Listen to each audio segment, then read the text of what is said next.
statistics show that physical activity is way more effective for your mindset than any therapist. Why do you believe that so many people are still struggling or feeling disconnected? I think there's many reasons. We're living under more pressure. So my guest today is Pash Canby, the founder of tattoo studio White Room Collective and the movement of Operation Enrichment, a free Plymouth-based community that brings people together through movement, cold water exposure, and real human connection. They're looking at things that are more difficult to achieve, and the social media is portraying that as normal. And the thing is with that is that once you've achieved it, once you have it in your hands, I realize, okay, now I'm here, I'm on to the next thing. So this never ends. And yes, it's enjoyable, but that's not where you get your contentment from. That's not where you feel whole. What impact has connection, community, and physical activity had on this mental health?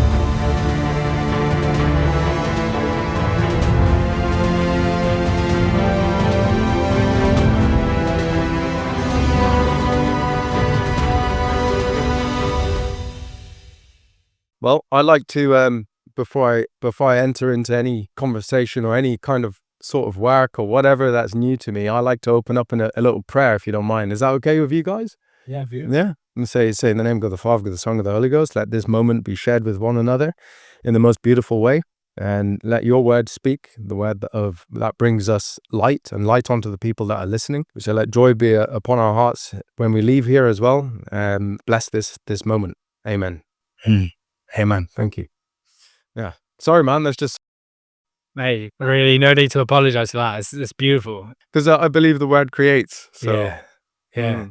It's actually something that the first few episodes that I was doing, this is a very similar thing where we have like a ritual that we'd open it up. I think there's something special about opening up a space.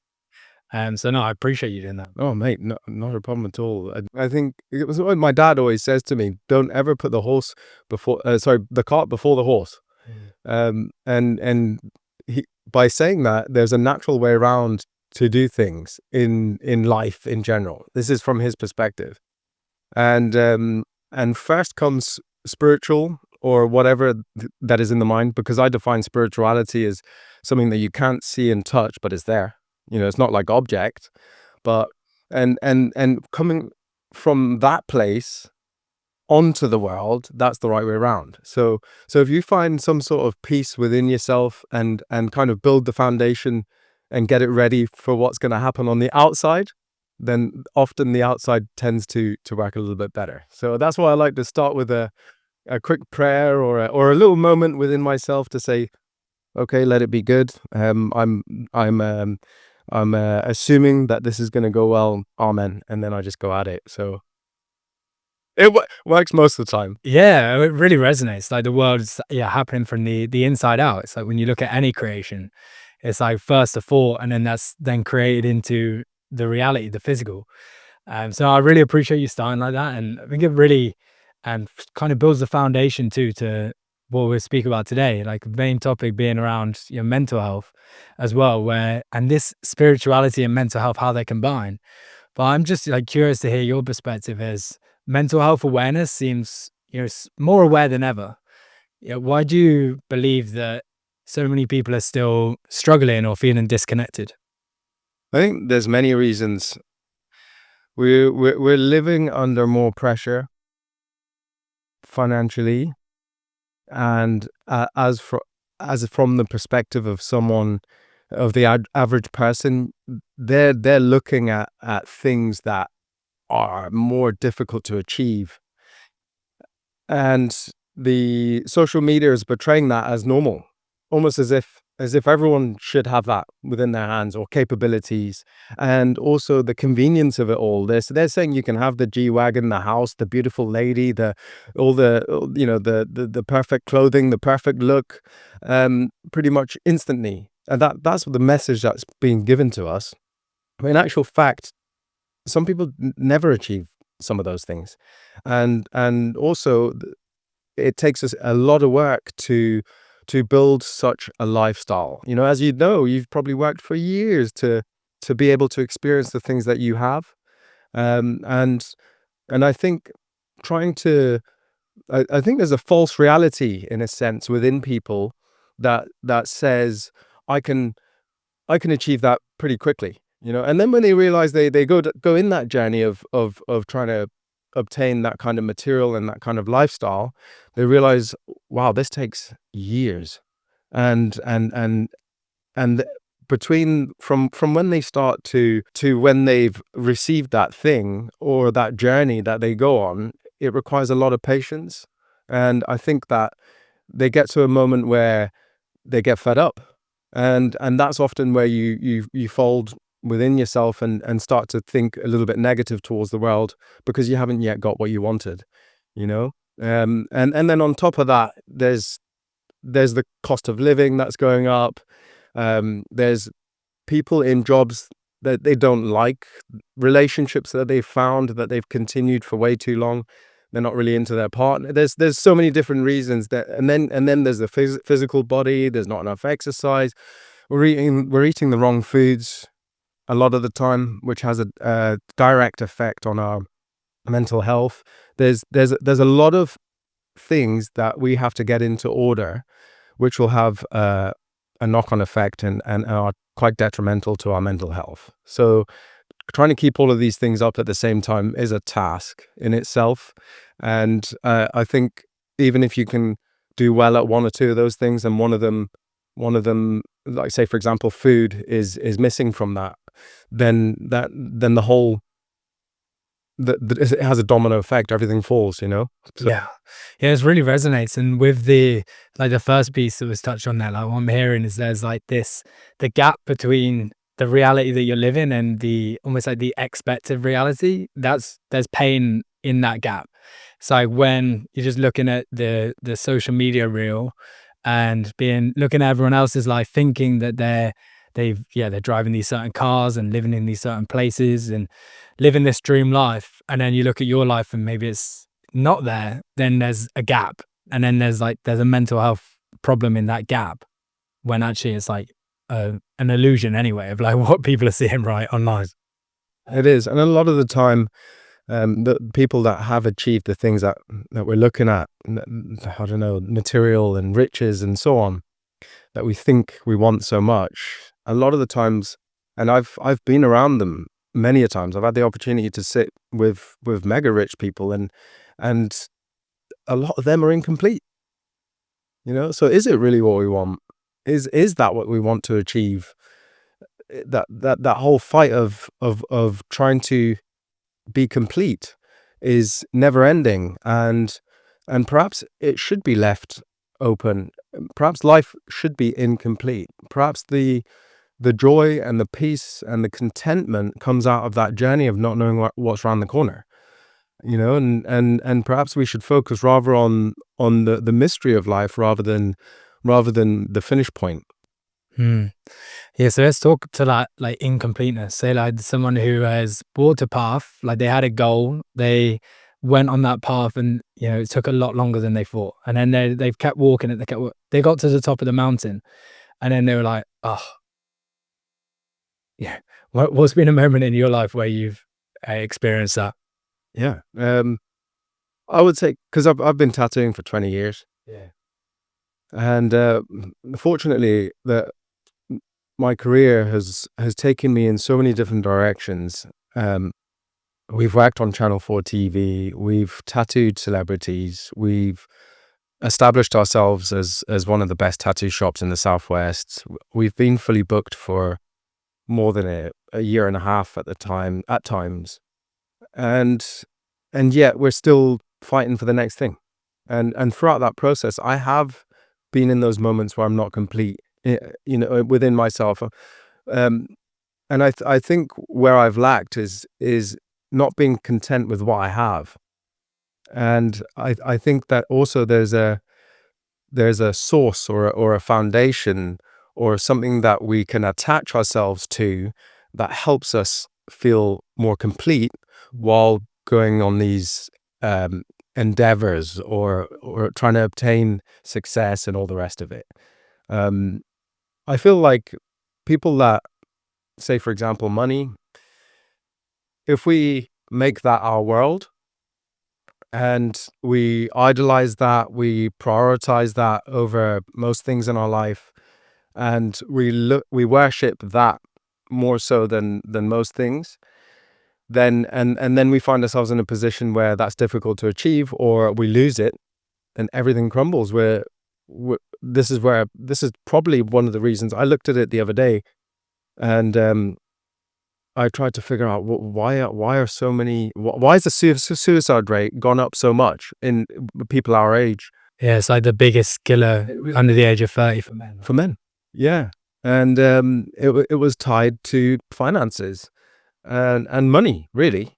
I don't know, that's attached to a number of things. You know, we talk about status. A lot of the time, to feel like a worthy man, you have to be earning a certain amount of money and living a certain type of lifestyle. But perhaps in those moments, I was putting my world, or my interest and too much of my time and effort in material things.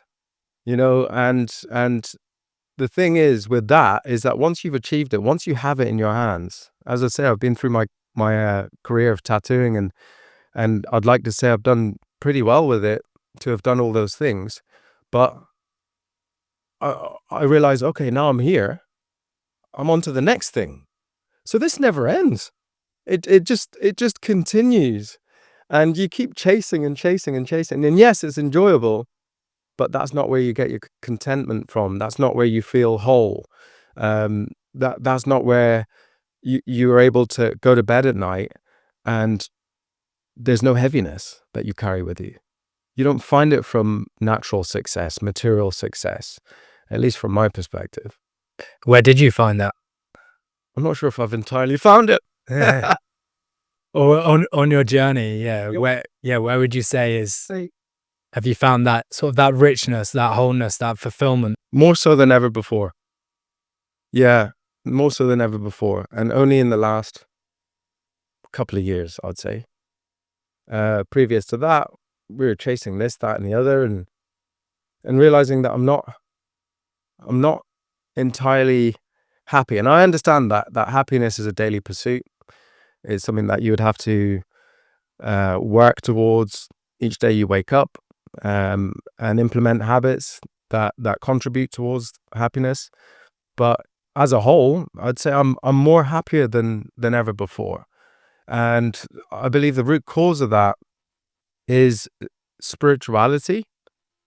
And I know that's such a broad subject, but when I talk about spirituality, is everything that happens in my mind. And let me explain it from the start. So say, for example, if I say you've got a good spirit, what does that mean?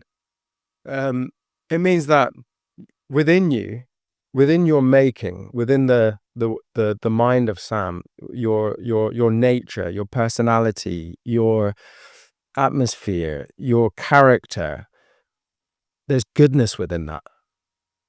Okay, so and same applies if you got bad spirit, you know, or maybe it's a form of jealousy or lust or whatever it is, anger. You know, we all have spirits within us. Some people just like to say that's his character. You know, I like to say that's his spirit, because I walk thinking of spirituality. I feel different types of energy, and I feel like there's the natural world, the world that we see around us, and then there's the spiritual world that is within us and amongst us all. And if we were able to attach ourselves onto the spiritual world, then everything else falls into place. But so then why does that? And where's the proof that happens? You see what I mean? And I think that a lot of people have to go through a revelation of some sort and experience that proves to be right. Because how can you prove consciousness? How can you prove spirituality? How can you prove that it is actually there amongst natural objects? You see what I mean? So for me, I've been on that process of testing it and waking up and starting my day in a spiritual way and looking at events that happen around me, trying to figure out what message is inside of that in which I've just experienced. What is this? What is this? Right now we're sat down, right?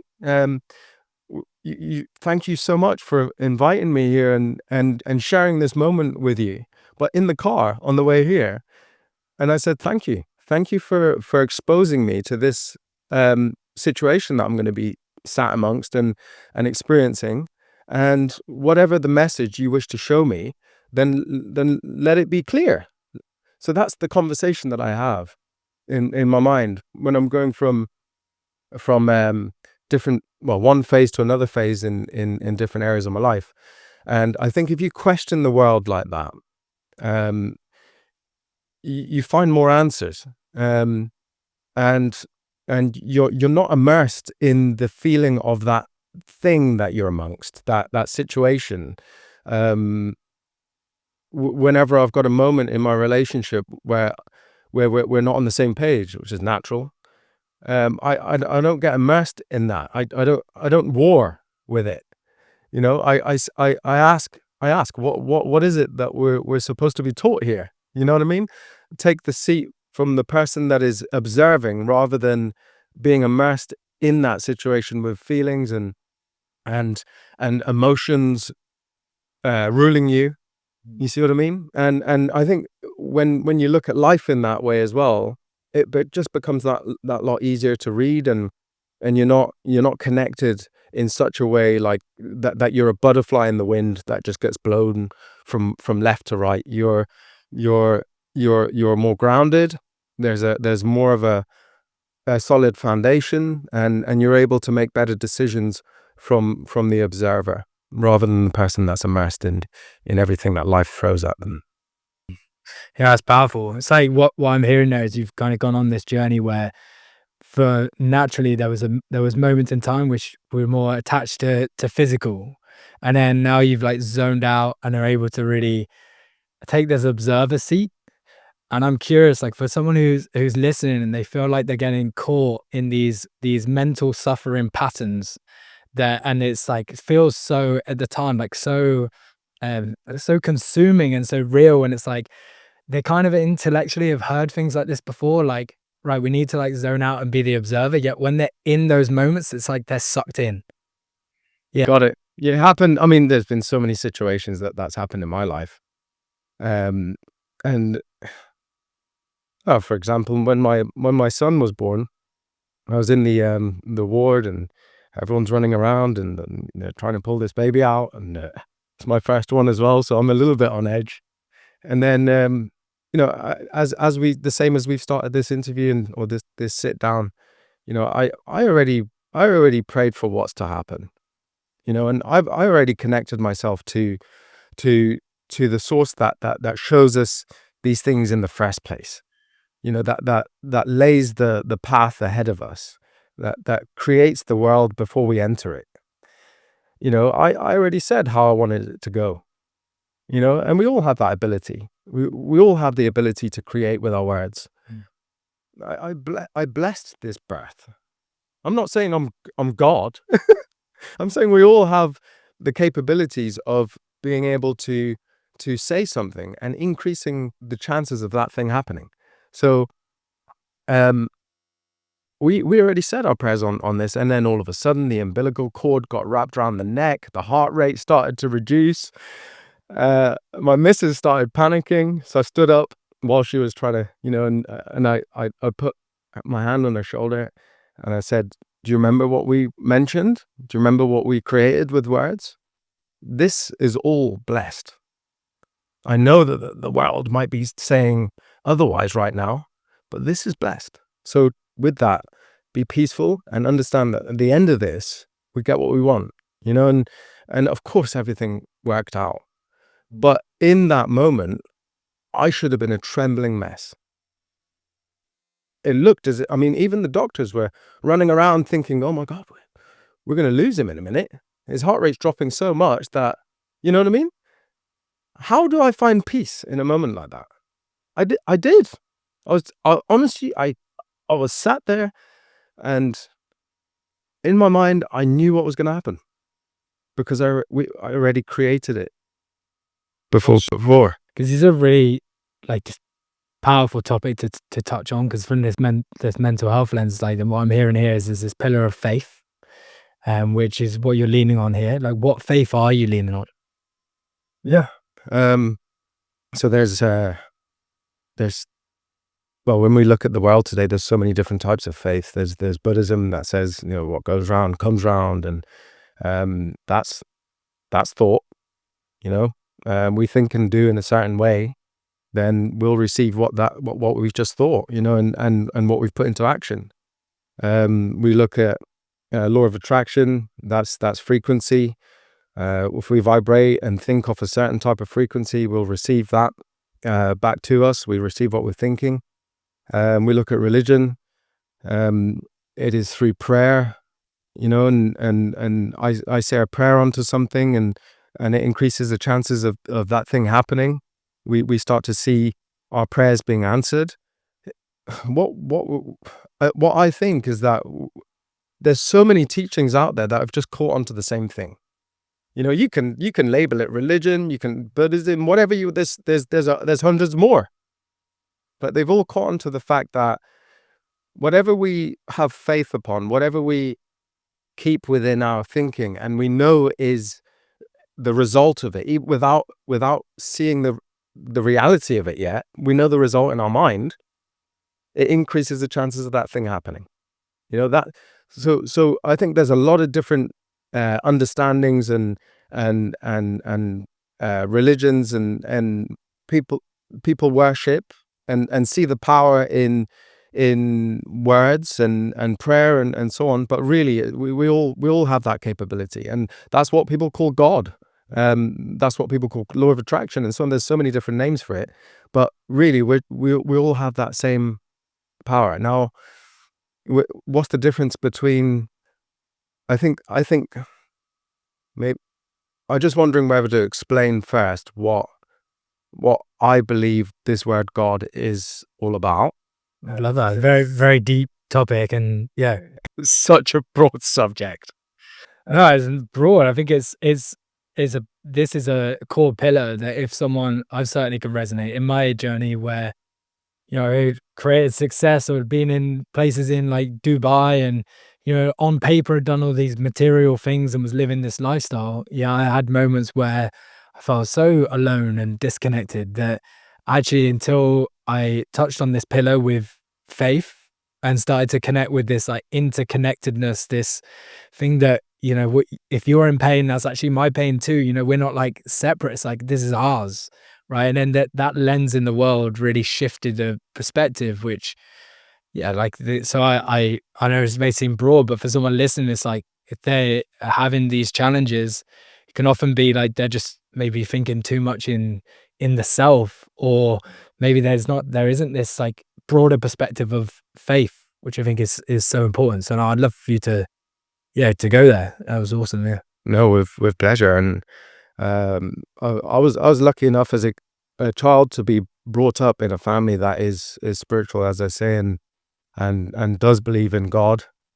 Now I understand that the world out there has so many different concepts of what that word means, and to some extent, a lot of war and disagreements and debates comes from that same word, God and religion. And it's caused many a divides. So also it's something that we can't really see and touch. And again, some people conceptualize it as this guy that sits above clouds with a beard and zaps out miracles. And so I understand the confusion behind it. I get that.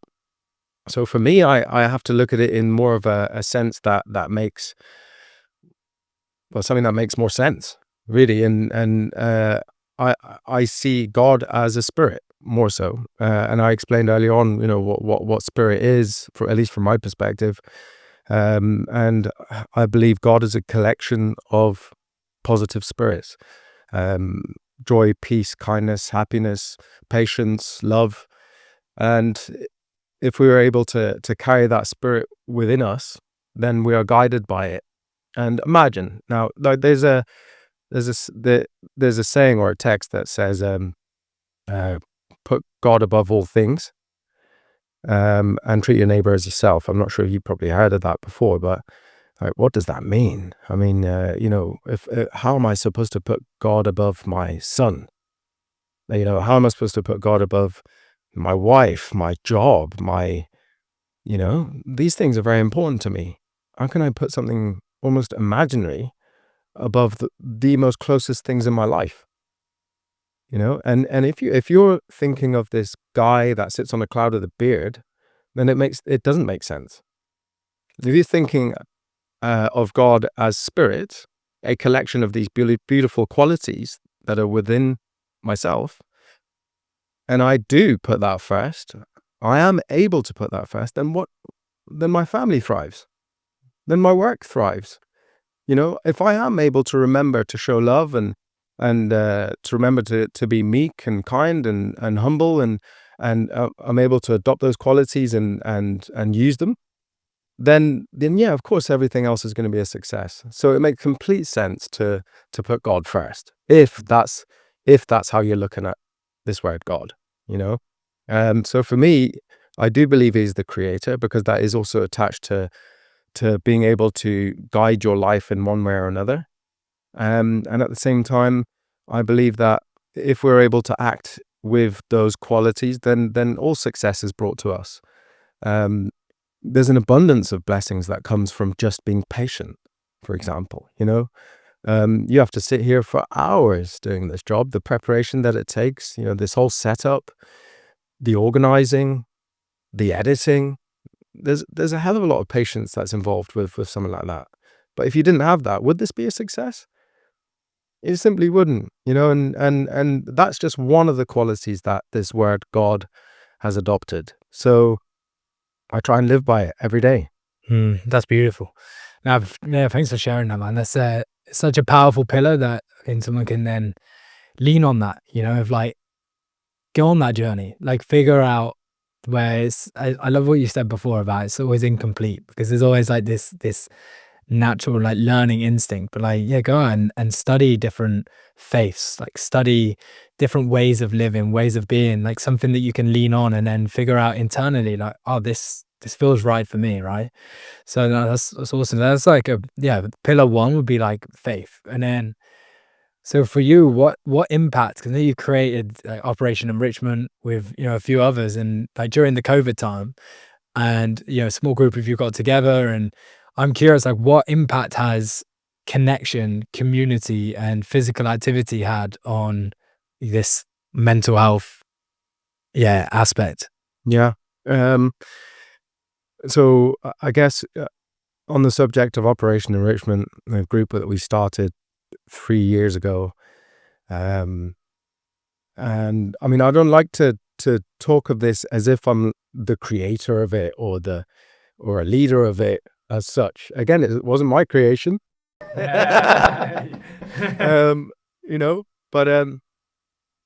if we look at that and try and figure out what is it that's made so many people, hundreds of people over the years, feel like they have moved their life from being, well, so many different situations, being imprisoned within their own thoughts, mental health problems, relationship problems, health problems, to a stage where they see such improvement in a short space of time. My God, the progress that people have made, I can honestly say I've never really seen this before, and yeah, you can pick up the podcasts, and you can join gyms, and you can go to therapy, but I've seen a lot of people go through that and come out the other side as a better person. But I've never seen so many people change this much. And I'm saying this like because I'm becoming aware of it as I'm speaking. Yeah, like a reflection. Yeah, I'm reflecting, and I'm thinking, I've looked around and I've seen so many people change their lives because of it. And again, I'm not owning this. I'm not saying it's me that's done this. I think it's been a collective of people have contributed, and some of them contributed way more than I have in some ways, you know what I mean? And so then we look into that and we say to ourselves, well, what is it then? And I think it's a mixture of things. So to get really involved with Open, you definitely join in on the physical side, and we do a lot of runs. We do a lot of collaborations with gyms. So every Saturday we choose a new gym, and we always say to the PT is just beast us as much as you can, you know, and make it as difficult as possible. And again, we do it with our own ability. But then there's the runs and the coffee afterwards, and then there's a sea swim at the end of each session as well. So you've got your physical, you've got cold water treatment, you've got the communion with one another, and having a good chat, and being in an environment where a lot of people just want to progress. Yeah. And adding all three of those things in every session, like that's a hell of a lot of conditioning going on in such a short space of time. I think that's what it is, you know. That's awesome. Would you be, for those who are listening who haven't heard of Open before, can you give like a bit of a backstory about like how it came about and what it is that you're doing and like the mission that you guys have created there? Sure. To begin with, it really wasn't that much of a pursuit or a mission that we were trying to create, or trying to succeed at. We were just doing what we love, you know, and which is going for a run. And then I think it was my brother that said, well, I know we haven't got our towels, but we're already here at Devil's Point next to the sea. Should we just jump in? And we did. And we thought that felt amazing, you know. So I wonder if a couple of the boys at the gym would join us on doing that the next time, you know. So we went up to one of them. He said, no, it's too cold, I can't be going in there. And then we went to another, and he was like, all right, then I'll do it. So we went back to this guy, and he was like, oh, if he's doing it. And then the whole gym, that run, we had 9 people, and we did that. This was in COVID time. Yes, it was. Yeah. Probably wasn't supposed to be in groups, but we did it anyway. Yeah. Long gone. Good luck trying to give a stick for that, but yeah, no, we went ahead, and naturally people felt the effects of that, and you know, they felt good. So it just evolved from there, and you know, since then we've been on TV, BBC, radio stations. My God, the money that has been raised with, I don't know, over the years, just thousands. You know, we're raising on one kind of donation. What am I trying to say? I know we go through phases. One for a charity or a non-profit. Yeah, for one, say we're raising for, I can't even explain this, but yeah, one section of, or one timeline. So yeah, when we go through moments of raising money for a certain phase, we can raise up to 20,000 in quite a short period of time, and it's a community that's able to do that. So that's another benefit of I mean, there's about close to, is it 270 in the WhatsApp, and you know, a lot of, we see around about 100 people a week, 100 different people a week at times.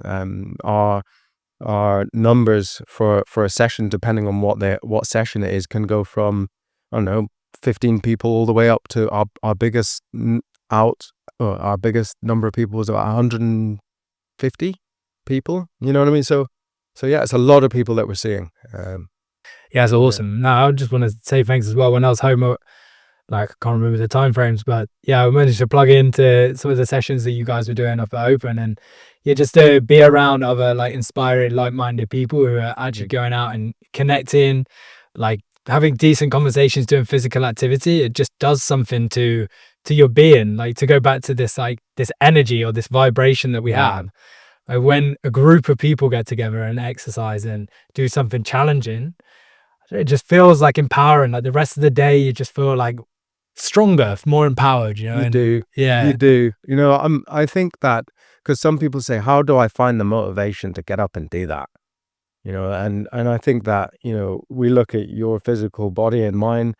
We have all of our legs, we have all of our arms, our heart's beating, and surely if we're okay kind of physically, and we're able to get up and do it, then that's our natural duty, is to do that. That's more than enough reason to get up and go and do it, because some people don't really have that, and fair play to the ones that do it with disability, because I've got so many friends that, that are disabled in some sort of way, and even they're still out getting it, and I think if you've been blessed with a body that has the ability to do that, then it's your duty to get up and make the most of it, because some people wish that they had that opportunity. Yeah. Yeah. And I'm sure from seeing the amount of people that have gone through an open, just like rocking up and you do like the runs, the gym sessions, the C dips.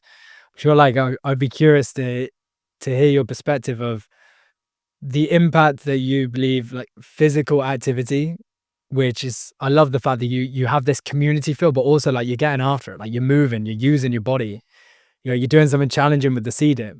Like what impact your physical body has on your mental health. Yeah, absolutely. I went for a phase in my relationship where I needed a therapist, and I sat down with him, and he said straight away, statistics show that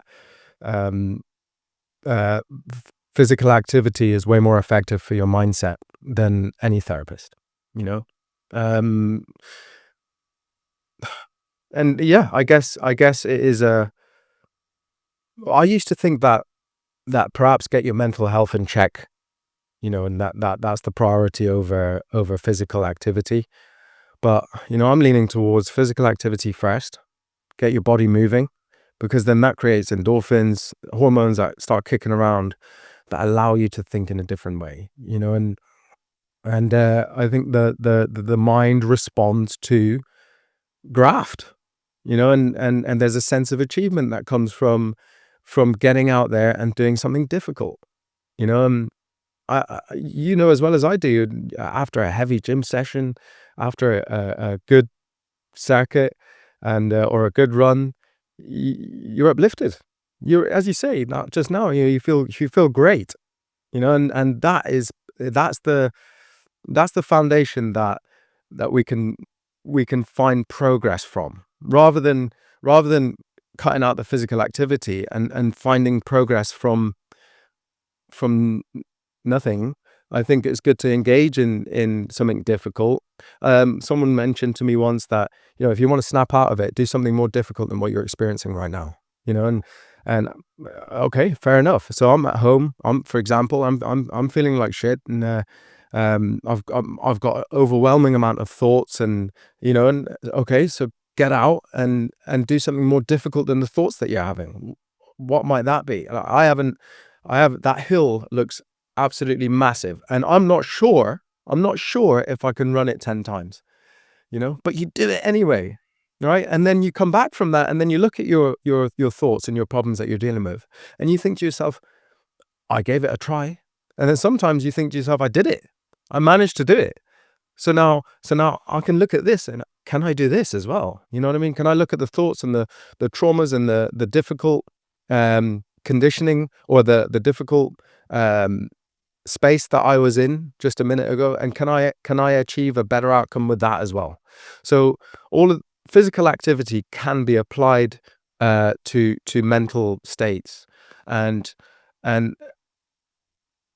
it's almost like an analogy where you figure out you can achieve something physical, and then you apply it to something mental, and because you won in this area, your mind automatically thinks, well, if I can do that, then perhaps I can win mentally as well. So there is a tie there. Yeah. Yeah. I see like that interconnectedness between the two. Yeah. Like obviously there's even like with a client where we just do something so simple, which is like change of state, even like your posture. Like the difference in, or when you look at people on like on their phone or something, normally their phone's out and their shoulders are forward, and it's like even if you like internally think like what's my internal beliefs about the world, about myself, like when I'm like this, and like you're breathing shallow, compared to when you're like open and feel empowered, or like after you've done like a run or done some physical exercise, like literally change the thought patterns in an instant. It's incredible. Absolutely. And isn't that bordering on faith? Like, so like even before I came here, for example, I was envisioning myself carry out the characteristics that you just said, you know, confident and able to talk, at least, I hope. And, Yeah. you know, and being uh, more bubbly and just kind of positive. And then I'm thinking to myself, actually, you know what, me and Sam, we get on each other quite well, and we're able to bounce off one another, and it's going to be great. Yeah. You know what I mean? So so that and so then that plays out. It plays out. And I think that's a lot of what people are getting wrong, is that before they enter into something, they're already taking the positive outcome away from it, and by thinking the opposite of what they want to happen, you know, and they look at it as, maybe this is going to go wrong, and I'm going to mess up. And in fact, I did go for a little. I said, I said to my missus, I'm going to go for a podcast, and you know, I think I might just wing it and just kind of just be natural with it, because usually I plan everything, and she just said, look, just enjoy it, and look at it in a positive way, you know, before it's happened. And that's exactly what's going to happen. So I'm feeling it already, I think. Yeah. Yeah. Yeah. I think that's incredible. And those who, yeah, those people who are like, yeah, these are foundational stuff, right? Like when it comes to this, mental health piece, it's like you've got this faith pillar, which again, like the more that you're sharing it, it's just, I really appreciate you just sharing this wisdom, because it is wisdom. Like it's like this preparation internally before it's happening externally. Like that in itself is so much wisdom. And then there's this physical activity piece, like doing stuff that is hard, and that it gets you over, like you're overcoming yourself again and again and again, and like almost like showing yourself like, wow, look at what we're doing. And then like what I'm seeing as well is there's this importance of community that you've built, and that I see how you show up, like how you interact with people and how you interact with the world, and how you uplift those that you come into contact with, and the communities that you've built. And being in your tattoo studio, seeing like the way that you guys are vibing in there and bouncing off each other, and I see the community and the connection which you've built. And I also see the moments in my life where I felt more disconnected with a group, or I felt like more on my own, or I see this in others. If you like, say, just on social media, and then like you're not interacting with the world. Like, long story short, it's like, how would you suggest that someone can really create connection in their life, knowing the disconnection, there's often a pain there? And I know there's the faith piece, and then there's also just like in your day to day, like with the communities that you surround yourself with. That's a good question. I think we stray away from things that we're not used to. I think that there's a certain fear that's involved with not knowing what's on the other side. So we don't venture into those areas. And for some people, they're not used to speaking to people. They're not used to building relationships. Yeah. And so then they don't, a lot of the time. But some of the most amazing things happen from doing that. And we've just discussed it. And I guess the best way to get used to that is to almost force yourself to do it. That's the only way I look at it. And I don't know the direction that this conversation is going to go in, you know, and I could very well have a terrible experience. I don't know, you know, it can happen. You know, there is a certain amount of unknown that's involved. But just kind of telling yourself, I don't know what the outcome is, but I'm going to take that leap anyway. You find yourself, well, 9 times out of 10 in a much better place, you know, and especially if you're entering into something that seems positive. And statistics show that 95% of our negative thoughts never even happen, you know. And I think that, yeah, if you see a community that's trying to do good, that promotes positivity, a solid foundation, and is smiling more times than not, go for it. You know, just go for it. You never know what might happen, and just immerse yourself in it. Just jump, you know. And I think a lot of people have said it before they joined Open. They're like, well, I've been looking for ages, and I've been on the social media and it looks great, and but I haven't been able to take that leap and come and join you guys, but I will. You know what I mean? Yeah. I've had that conversation so many times, and I think it borders on fear, which is something that we all struggle from to some extent and have experienced in our lives. They always say, I know it's cliche and cheesy, but what's on the other side of that fear is something good, you know, a lot of the time. So yeah, to those people that feel constrained and they can't kind of like get themselves to get up and make that decision, I say to you, jump out of your body with your thoughts, and let the physical body kind of take over and stand you up. In the same way as you wake up at 6 a.m, you don't want to get out of bed, you drag yourself out of bed, you know what I mean? And just do it, you know. And I know it's hard because some people don't have that ability or that strength, and something that helps a little bit is trying to do little bits of it until you do the big bit. And by saying that, I don't know, for example, if you've never really worked out before, and you're on that path of really wanting to go in that direction, then just put your gym gear next to your bed. That's a good start, you know. I don't know, the next day just put it on. The next day, go out of your house and go to that gym and look at it from the outside. You know, I know this sounds stupid, but some people genuinely have that fear. They can't walk into a gym because they're afraid of what people might think, or what they're wearing, or maybe their weights, or, you know. And so I speak to them, just do those little chunks each day that you can do. And when it comes to the point where you're actually doing that thing, it's just a lot easier, you know. And perhaps next time you want to walk into that gym and pick up a weight, you know, and then go home again, you know. But yeah, gradual for some, and then for those that find enough strength to just jump, then great, yeah. But that's where it comes from, I think, is just making that decision in your head that says, I'm gonna do it. Yeah. Yeah, and like finding that community which is around like a common value of like finding your people. I know it sounds a bit cliche, but it's like finding your people that you can hang with and connect with. Because like what I'm hearing there too is there's this fear, which I've certainly felt before, of like the fear of vulnerability in a sense of like, especially joining a community. There's so many benefits and upsides of joining a community, so you have like-minded people around you that you can connect with and vibe with, and you know, go through the challenges of life together as a group.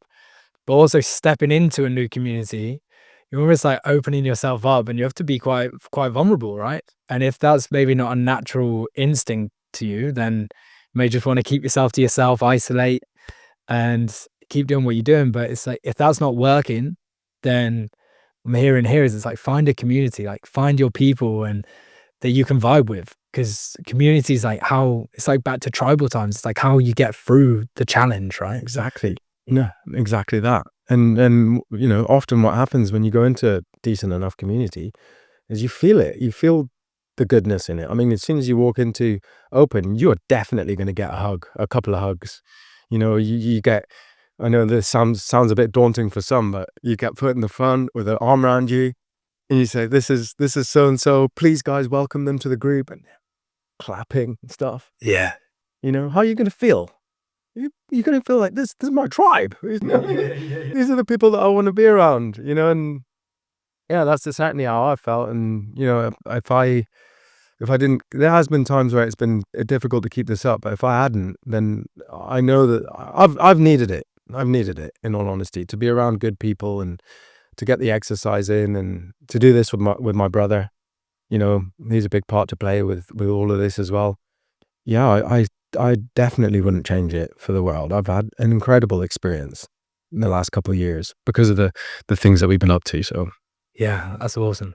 And it's almost like spins around, because I know I can sense, and also from the conversations and that we've had before, and also just from this conversation, like how much of a through line faith and this spiritual connection has been. So I'm curious, like we've even inside of your community, like how do you, and inside your tattoo studio too, like how do you draw in the principles of this faith, this oneness, this interconnectedness into creating communities that bring the best out of people? Oh man, I love that question, and because it's something that I actively do every day, and I think that voice starts within your mind.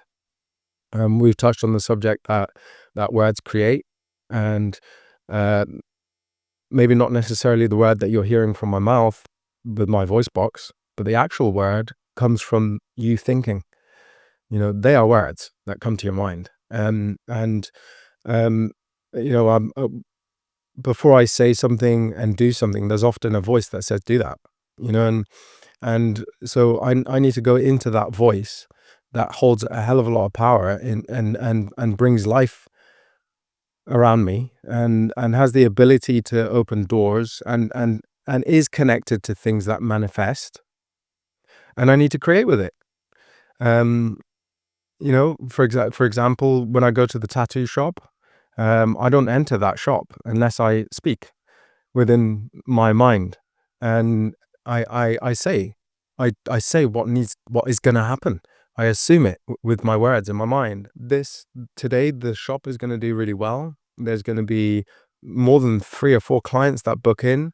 The guest artist that's with us, that's traveled from the other side of the world to work with us, he is already fully booked.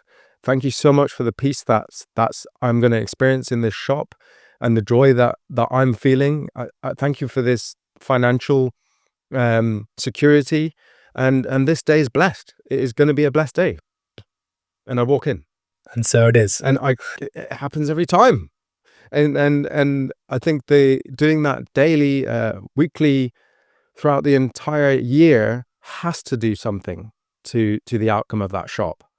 Has to do something to the outcome of your relationship.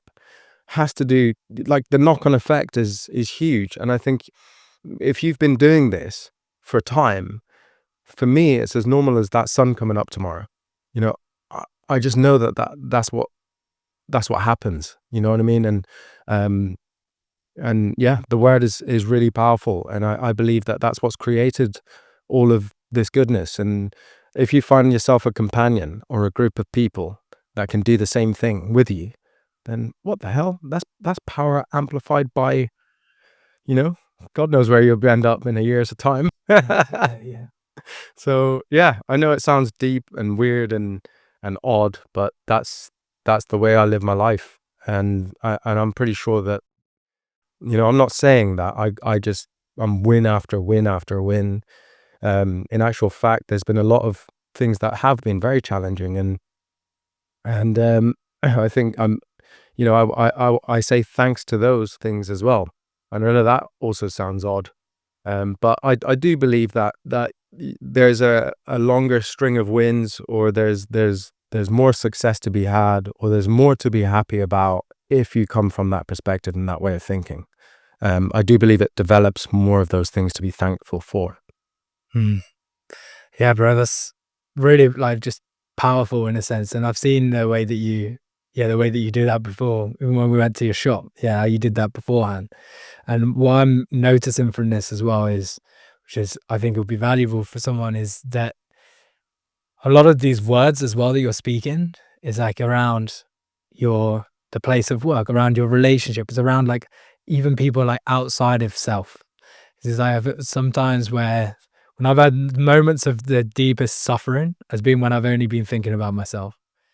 Yeah, what I'm hearing here is, and this is where I try and live my life now as much as possible, is that how can it be of service to others? And even like a word, the power of a word, how can that uplift others that you come into contact with? Like our conversation today, the environment that you're walking into, your relationship, like all of these are such blessings that actually the word, if we're talking about that, is unconsciously happening all of the time.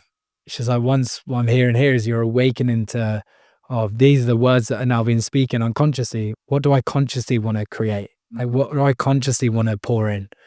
Yeah, so Absolutely, I man. really appreciate you sharing this, man. And I think there's one thing that you can do that covers a lot of different aspects when it comes to trying to obtain good outcomes or positivity in your life. And that's just, so I think, so there's conscious attraction or creation that comes from your thinking, where you are wide awake to the things that you want to create. For example, what I did with my baby, just try and say a prayer and to say that that's what's going to happen, and he's going to be healthy and the birth is going to be well. And even, when you come into like a meeting or a podcast or a work situation, whatever it is, you try and create and say that that's going to work out. But then there's subconscious creation, which we've got to be a little bit more careful of. It's not conscious creation. It's something that is automated. And so say, for example, in the morning, you might say to yourself, this is going to be a great day. Everything's going to work out well. I'm going to see win after win, and the most beautiful experiences are going to take place. So then after that, you then go and worry the whole day about stuff that happened yesterday. Your thoughts are coming from a place of lack, and you're feeling imprisoned with the environment that you're in, right? So you don't realize that you're still creating. You're still you're still manifesting, right? You're still bringing on that reality for yourself. Yeah. So you've got to be so careful of that. And that's because a lot of people say, I've tried this law of attraction stuff. I've tried this prayer stuff. I've tried all of this. And it's still, I have the same problem. Yeah, that's because after you've said that prayer, you go straight back to the condition that you were before. Yeah. Subconsciously creating what you don't want, So yeah, you have to, and it's monotonous, and it's difficult to keep up, to keep control of your thoughts all the way throughout the day.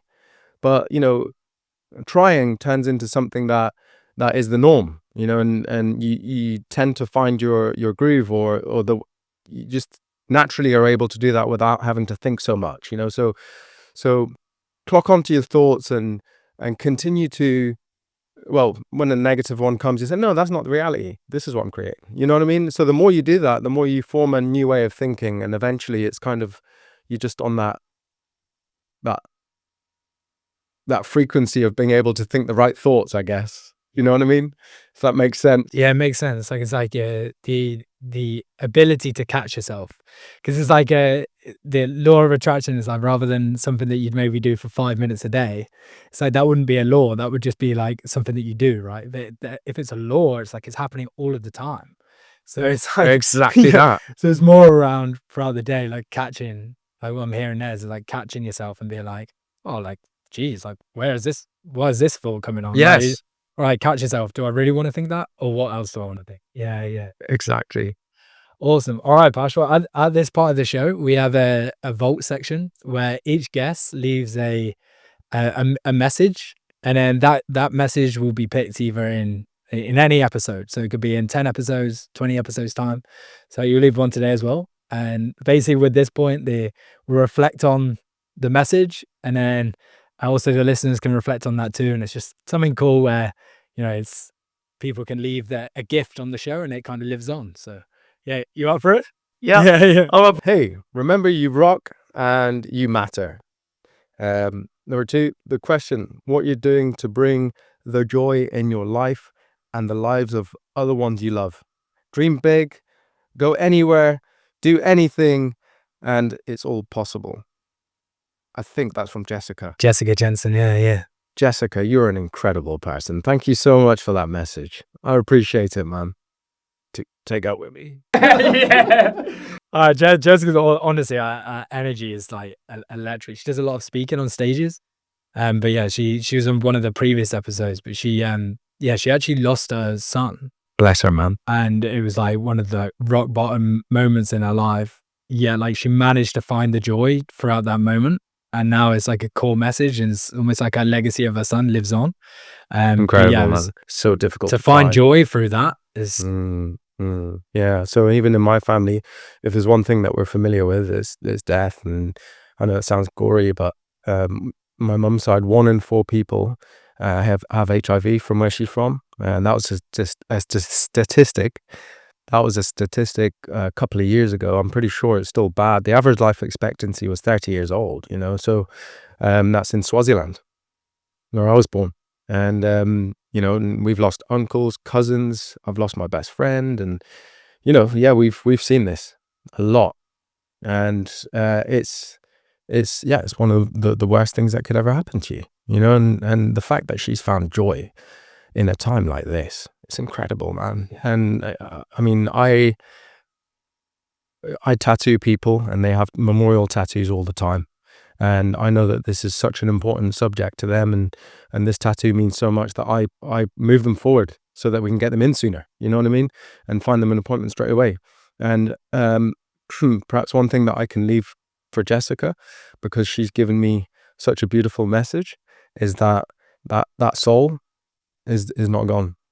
You know, one thing that I've realized from all of this death is that they're still with us.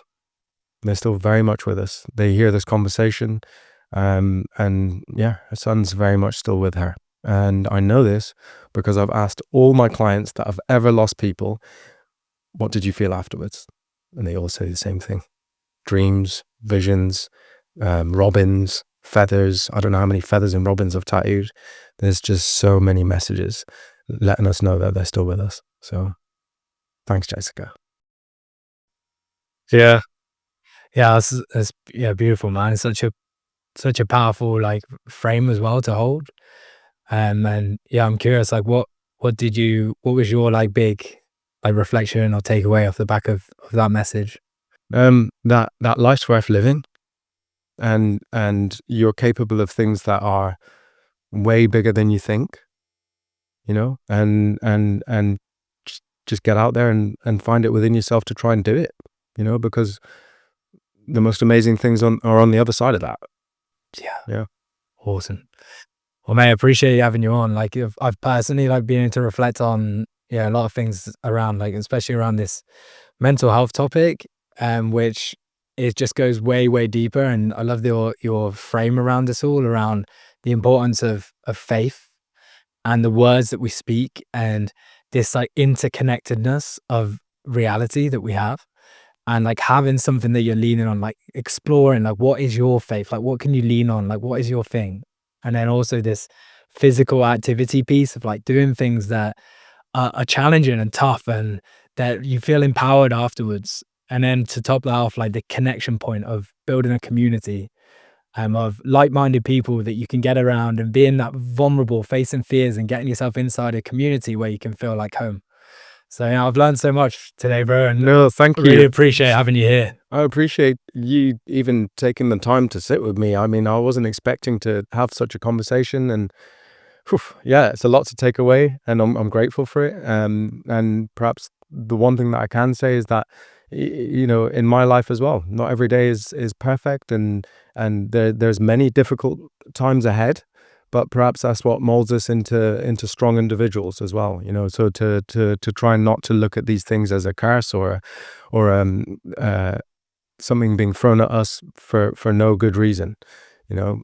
Take these things with both hands and try and make the best of them, and you get to be a stronger person on the other side of that. And I've still got an awful lot to learn on the subject. So yeah, I hope that I can continue this journey and not go too far in the wrong direction.